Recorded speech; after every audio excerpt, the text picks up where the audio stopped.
My name is Charlie McGrath. I'm the founder of WideAwakeNews.com and a host on the Rinse and Oracle Broadcasting Networks. $1 in spending cuts for every $41 in new taxes. Now, we were told that the fiscal cliff deal, this crisis, right, that the mainstream media about 2 months ago started making special theme music for and special charts and banners running across their screen telling you exactly how many days we had left until we went off this cliff. We've heard from the right and the left that the middle class, this is what it's all about. We have to protect the middle class. We're going to make sure that the fat cats pay, but the folks in the middle, they're not going to be touched. But in fact, 77% of every household in this country just got a tax increase to the tune of almost $1,600 a year or $140 a month. Now, it shouldn't be a surprise that the too big to fail interests, special interests that control Washington, D.C., managed to keep in force $76 billion worth of tax cuts. See, the tax cuts aren't coming to you. You're going to get asked to pay for the failure of these too big to fails. Now, to add insult to injury, over this entire holiday weekend, we had J.P. Morgan running commercials, 30-second spots for who knows how many millions of dollars, talking about how they're all about America, how they're all about free enterprise, how they're all about capitalism, and how they're all about the American dream. Now, it is an American dream if you're J.P. Morgan, because you cannot fail.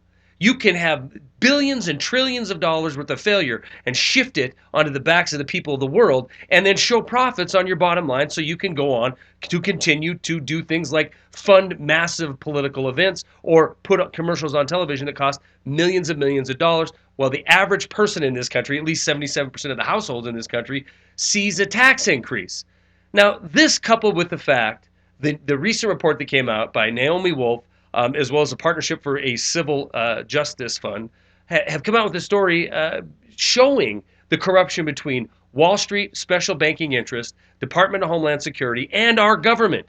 You know, this report that I'll attach with this video shows you exactly who are terrorists in this country. And believe it or not, it's not Ahmadinejad or the next bin Laden or the next Muslim coming across the border. It is you and it is I. We are the terrorists, at least if we stand up against special banking interests.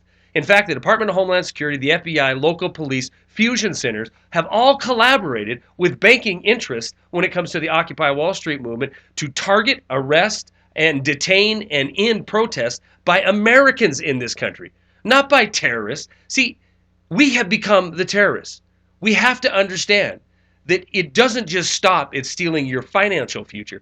It stops at stealing your freedom, plain and simple. There's going to come a time in this country when many people are going to wake up. Maybe it's going to be on this gun grab. Maybe it's going to be under economic collapse. But a lot of folks are going to understand the reality of where we're at when the rubber meets the road in their lives, when they start to lose everything, when they end up being one of the millions and millions of people who have been foreclosed on, or one of the hundreds of millions that are on some kind of government assistance program, and that's yanked from them. They're going to understand when depression knocks on their door, and they're going to be becoming upset. This is why the Department of Homeland Security, local police, FBI, and fusion centers have come together with banking interests in order to target people that might protest. All this security apparatus, it isn't to protect us from Muslims coming into this country. It's to protect the power elite and the status quo in this country and to stop any dissidents, any domestic terrorists, which we all would be if we dare to stand up